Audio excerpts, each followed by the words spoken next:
Welcome back to the Hobby Homestead. It is full-on spring right now, and the garden tasks are piling up. One task that I've had on my list is to remove this columnar cedar that was here when we moved in. It sticks out like a sore thumb in the native flower garden that we've put along this fence.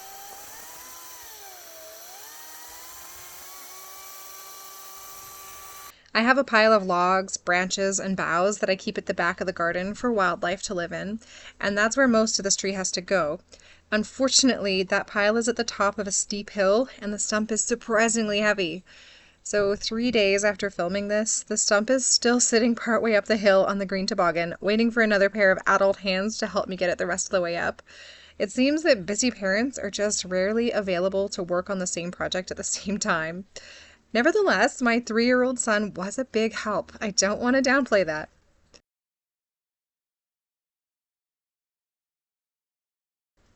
As we prepare to build our outdoor kitchen and dining area alongside this garden area, we want to replace the old cedar with some fresh beauty. So I've put in its place a small native flowering tree called an eastern redbud, or Cercis canadensis if you want to know. The most beautiful thing about these trees is that they bloom before any leaves grow in the spring, so you get a striking show of hot pink flowers against the wood. I'm also starting to remove the rabbit barriers from around my fruit trees. I make chicken wire cages around my fruit trees and berry bushes for the winter when hungry rabbits tend to go after the young bark. This spring, though, I'm finding I need to get rabbit barriers up around the tender annual plants just as fast as I'm removing them from around the trees. The rabbits have already eaten a few broccoli plants this spring that were in a raised bed. Another spring garden task that I've been working on is putting up some additional trellises. I'm a big fan of vertical gardening, and that means that trellises are a big part of the garden infrastructure that we use here. This year I'm moving my tomatoes from their usual location, which had a cattle panel trellis to tie them to, and I need some kind of trellis in place before I plant them. So I just put some T-posts into the corners of 2 raised beds, and I'll be using the Florida weave method to trellis them this year. I might still add some more vertical support or even just some metal straps to hold these posts steady against the corners of the beds. I have used the Florida weave trellising method before, and I think I prefer tying to a cattle panel for stability in windy conditions, but we'll see how it works for me this year. I hope that you enjoyed my garden cleanup clips. In line with this topic of all the spring tasks in the garden, I find myself outside direct sowing. I do this every spring. I do this all season long. Who am I kidding? I am always putting seeds in the ground. Direct sowing is just taking a seed and planting it directly where you want it to grow permanently, as opposed to indoor seed starting, which we also do a lot of. That's where you put a seed in a pot under grow lights and you have every intention of transplanting that out into its forever home in the garden. And seeding your plants inside, indoor seed starting, it takes infrastructure. You have to have an appropriate place to put all of these trays of seedlings. You have to have grow lights. You really do. There are very few instances where you can get away without a grow light if you want healthy, thriving plants. And, there's other things you can add on to that. You can get all the fancy pots, you can get fancy trays, you can get heat mats, you can get fan systems. And starting seeds inside becomes just a little bit less accessible, especially for people who are beginner gardeners. It's really important to know that you can just take seeds and put them in the ground. Not every plant will work for you this way, but I'll go through a big list of the seeds that I primarily direct sow. Sometimes I still like to start some of these inside just because I'm impatient and I want to get a head start on the season, or sometimes it can be a little finicky to start to get the seeds to germinate and I like to baby them. But all of the seeds I'm about to list off can be direct sown right in the garden. And the first half that I'll talk about can be done now before your last frost date while it's still pretty cool out in the garden. Things like radishes. Radishes are one of the first things that I sow outside. Actually, peas and radishes and spinach. They are among the most cold hardy of the vegetable crops that you can plant, and they grow really fast. Radishes can go from seed to harvest in 30 days. Now, that's in perfect growing conditions. So if you were to put radish seeds in the ground when it's just above freezing, then it's going to take a lot longer. It'll take a lot longer for them to germinate and to grow. Also, other leafy greens like spinach. So arugula is pretty cold hardy. A lot of lettuces are really cold hardy, and you can easily direct sow those. I'll show you some lettuces here. This is a whole bed where I just tossed lettuce seeds in. This is my cauliflower and broccoli bed for this year. And cauliflower and broccoli is a little bit slower growing than lettuces. So if you just scatter your lettuce, spinach, arugula, whatever seeds around slightly slower growing plants, that's a form of intercropping. Some people might refer to it as companion planting. It makes sense to put a fast growing, low profile plant in the ground next to slower growing tall plants. By the time your cauliflowers and broccolis start to get tall, then all of this lettuce is going to be ready to harvest anyway. The weather starts to get warm enough by late May here that lettuce starts to bolt, maybe early June. And then we expect that the cauliflowers and broccolis are going to be getting big around the same time. So this is all just tossed in here. I just scattered these lettuce and spinach and arugula seeds and whatever else. And they like the cool weather, so they're coming up. Another really cold hardy crop that I love direct sowing is kohlrabi. It transplants well too, so if you want to start it inside for more consistent germination, you can do that, but I have two types of kohlrabi that I really love. There's this purple one and a green one. Carrots are another one. I like to wait till the soil is just a little bit warmer. I would probably direct sow my carrots in like when the soil temperature is, I don't know, in the teens in Celsius, but I don't actually have a soil thermometer, and so I just go with feeling the soil. If it feels like it's not ice cold anymore, it's warming up, then I sow my carrots. Now, there's a trick to sowing carrot seeds. Let me show you what I do. I actually have carrots coming up here right now, but when you sow carrot seeds, you just gently scuffle them into the soil. They really like to be near the surface because they're teensy little seeds. And I just take a piece of wood and I put it over the soil where I've put the carrots. So if you have a whole row, you just get a board, like, you know, a 2x4, 2x6, something like that. Or this is just a little piece of MDF, whatever paneling that we had laying around. And you cover your seeds. And if it's cold out, you may have to wait a month before you start to see them germinate. But keep checking every week or two. And when you start to see these little tiny sprouts coming up, you remove the board. Now I removed the board about a week ago. So this is a week of growth since I removed the board. And then they're good to go. So the thing with carrots is that the seeds cannot be allowed to dry out. They need to be consistently moist. And because you keep the seeds right at the surface of the soil, they can dry out really fast. And that board trick has worked for years for me. Definitely recommend putting a board, a piece of wood over your carrots. Now, it's also worth considering that that only works if you're planting a row of carrots or like a block of carrots. It's not going to work as well if you're intercropping with carrots, planting them in between other kinds of plants. But if you're going to plant a row of carrots, definitely try a board. Okay, so we've got leafy greens that are cold tolerant. We've got radishes, carrots, other root crops. I mean, a lot of root crops are good for this. We talked about beets, rutabagas, turnips, that kind of thing. I tend to prefer having rutabagas and bigger turnips in the fall. Like, I want to eat them in the fall. They're not really a spring or summer vegetable in my mind, just like culinarily speaking. And so I direct sow rutabagas, turnips, that kind of thing in late June to late July, anywhere in that window. And then they're ready to go in the fall.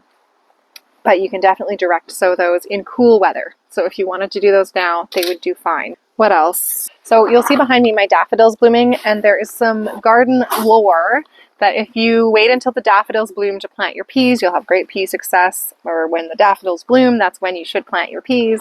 I push boundaries so much that that doesn't really apply to me. The daffodils don't have protection under a plastic row cover, and my peas do. But what's interesting is that I planted a ton of peas this year, and I have always started my peas inside, like for many, many years now, as long as I can remember. I've started my peas inside and transplanted them outside. And this year I decided to direct sow a bunch as well, just because I wanted a ton of peas. Why not? So I have my early peas going that I started inside, but then I put in a bunch. I think I sowed them 2 weeks ago now. And they happened to start coming up right when the daffodil bloomed, which I thought was really interesting. They just sat in the ground. I had soaked them too, soaked them overnight in water so they were nice and soft, and they didn't rot. They just waited to germinate or to start growing above the soil until the daffodils bloomed. So it's just amazing, like how intuitive plants can be. Is intuitive the right word? Do plants have intuition? I don't know. That they know that, nope, the cold weather's not over yet. We're about to get another extreme low, or there's going to be another snow still. Whereas I'm looking at the forecast and it's not even accurate, but the plants seem to know. So anyway, I thought that was interesting. Definitely direct sow peas. They're super cold hardy. Now peas also don't love the heat, and so they tend to get dried up, spent. They get stressed out in extreme heat, stop producing fruit, stop producing peas. And so the earlier you can start them, the better. I've heard people put pea seeds in the ground in the fall, and then when they start coming up in the spring, it's safe to plant other things that are cold hardy. So that's definitely an interesting strategy. You can plant them in the fall, apparently. I guess that probably depends on how cold it gets where you live in the winter. For me, I direct sow some that I know are going to come on later. I'm not going to get peas to eat off of my direct sown plants until probably June. And then the ones that I started inside, I'm typically eating peas in like mid-May. So there's about a month difference there in when I start eating the peas. Okay, I think that's it for the cool weather ones that you can direct sow right now. I've got a selection here of my seeds that I'm not actually planting out yet because it is too cold, but I will be direct sowing some of these as well as starting some inside. I'll be direct sowing these probably the second week of May. They do like warm soil, and that is squash and other gourds, melons, and cucumbers. And if you look on the seed packages, it will tell you. I mean, I think 99% of seed packages will tell you if you're ever curious if you can direct sow something before the last frost or if you have to wait till everything's warmed up permanently. It should say. Another really good warm weather vegetable crop to grow that is so easy to direct sow is beans. Bush beans, pole beans, fancy beans, whatever. Direct sow those in the garden. They like warm soil, but as I keep saying, I love to push my limits, and I have experimented with planting pole beans May 1st, and then of course we got frost after that. We got really cold nights. Well, we got like freezing nights. I planted the beans, I covered them with plastic, and they did fine. They all germinated and they all grew, and I had early beans. And I grew up understanding that beans would rot in the ground if they started to get moist, they started to germinate, and then it got really cold, they wouldn't grow, and then they would just rot. I was always told that, and I think that might be true, but sometimes you get lucky. I guess the plastic cover I put on my beans last year, worked to keep them warm enough. So in an ideal world, you're going to wait until after your last frost, maybe like another week past that when things are consistently warm, the soil's nice and warm, then you're going to plant your bean seeds, and then they're going to grow fast. But if you want to push the limits, it doesn't hurt to try things as long as you have copious amounts of seeds. If you just have a few seed packs and you really can't go and buy more, then don't risk it. Just plant when the seed packet says to plant. Okay, the last common vegetable crop, I guess, that you have to direct seed is corn. Now, I say have to, but I have seen people push limits, just like I push limits, and they start their corn inside and transplant it. So again, experiment at your own risk, but corn is a great one to direct sow if you want to take the easy road and just be able to put a seed in the ground. Corn, for me, has been a bit of a trickier plant to grow, mostly because you need to grow quite a bit of it so that it pollinates successfully or adequately. You need a nice big clump of corn together, and historically I've had less space to grow in than I do now. And then also when the corn grows, the raccoons and the squirrels come and take all of my harvest. But I'm growing it again this year for the first time at this place, actually, in this garden. I will be waiting until the very end of May to plant it, pretty sure, unless May heats up a lot more than I'm expecting. It starts to get really, really warm really early. Maybe I'll plant it mid-May. But corn likes warm soil. With herbs, some herbs are slower growing than others. Things like thyme and rosemary and oregano, those woodier herbs, they take a long time to grow. I start those inside under grow lights in December. They take a long time. Honestly, I would recommend, especially if you don't want to go through the hassle of an indoor seed starting setup, I would recommend you just buy plants. Go to a nursery and buy one of each of these perennial herbs, plant them outside, and they're perennial, so they'll come back again and again and again. Rosemary doesn't for me where I live. I haven't found one that's hardy enough for our winters, but the rest of them are very hardy. We don't eat cilantro, but apparently cilantro is a good one to direct sow. It tastes like soap for everybody in my family. Dill is a great herb for direct sowing, and I think fennel also you can direct sow. I started my fennel inside, but I think it's fast enough growing that you can get away with that. And then finally, basil. I start basil inside because I want some early, but you do have enough time to plant basil seed directly in the garden and get some before fall. In fact, basil is good for succession sowing, where you sow a little bit of basil seed every 2 weeks or every month. And then when some basil is stressed out from the heat and it's starting to go to seed, sending up a flower stalk, and then it doesn't taste as good anymore, then you've got fresh new growth of new basil plants coming on if you succession sow it. So basil you can definitely direct sow, even though a lot of people will start it earlier to get basil earlier. So really, if you want to get scientific about it, it's good to know what temperature your soil is when you're figuring out what seed to put in and when you can start putting seeds in the ground. But how many of us actually have a soil thermometer? I want to get one because I'm a gardening nerd, but it's really just not a garden tool that everybody needs. And so you're going to want to think more about the last frost date and how generally warm it is. If you're having a really warm end of April, so our last frost date is like the first or second week of May, and say we're having a really warm end of April, then definitely start direct sowing things that can handle a frost. Definitely. If it's going down below freezing still every night and your days are just hovering above freezing, like we've had for this last couple of weeks, things aren't going to germinate as quickly. Like you can sow things, but just know it's going to be a bit of a wait. And occasionally seeds will rot in the ground if it's extra moist in the soil and it's too cold for them to grow. It's pretty intuitive. Just think about, is this a conducive condition for these seeds to germinate and grow, or is it going to be too cold? Keeping in mind that some things like it cooler, not freezing, but some things like it cooler, and then other things need it warmer. While you could start determinate tomatoes directly in the garden, you're still not going to get determinate tomatoes. I should just clarify in case you don't know, are a shorter stature tomato plant that are designed to grow to a certain height, put on a certain number of blossoms, and produce a certain number of fruit, and it all comes on really fast. And they're great for if you want to make sauces or something like that, or if you have a really short season. It's different from indeterminate tomatoes, which I think are probably more common when you're just buying tomato seed randomly. They'll grow and grow and grow and grow and grow, and so it takes a little longer for them to put on their first fruit, and then they'll just keep producing fruit a little bit more slowly throughout the season until frost kills them at the end of the year. And so determinates, because they do produce fruit faster, you can sometimes get away with starting those seeds in May directly in the garden. Just know it's going to be the very end of the season when you get fruit. So if you're okay with that, if you're just like, I want to can all of my tomatoes, I don't care about fresh eating, then you could probably, depending on your climate, if it's an early to mid-May last frost, you could probably get away with direct seeding those.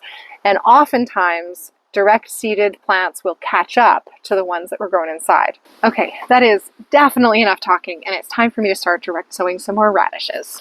I don't know if you can see right here. This plant right here is stinging nettle. Self-seeded. I need to get it out of the garden before a kid or me touches it, but I also want to eat it. And so I'm thinking I'm going to pot it up and put it somewhere and then let it grow safely out of reach. And then I'm going to make like a tea or soup or something out of it later in the season.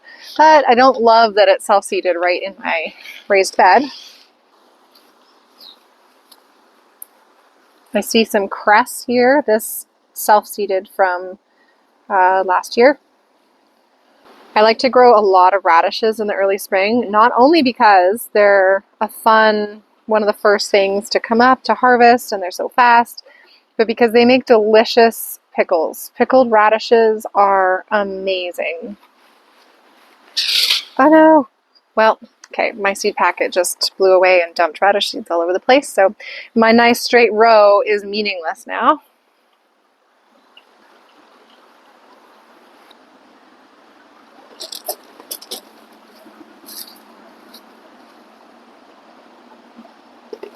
Radishes are also a really good one to sow. Oh, I'm dropping more seeds.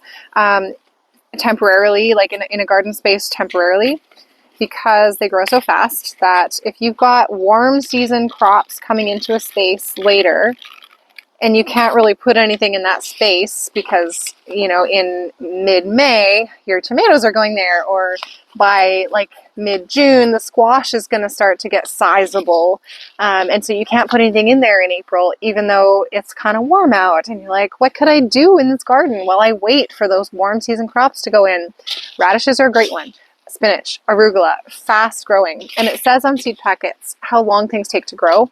So this says 25 to 30 days. So within 25 days, if the conditions are right, you could have a radish that is ready to harvest. That's wild. And then, you know, they're pulled out in time for all the warm season things to go in. Ideally, you're going to water in seeds that you direct sow, but we're about to get more rain. So I'm going to let nature do that for me. All right, that's everything that I have to share with you today. If you are a new gardener and or like a no fuss gardener who's just not into starting seeds inside under grow lights and all that jazz, then I hope you took something away from this for direct seeding, some ideas of what you can put in the ground now or soon, and I hope that you'll come and grow with us.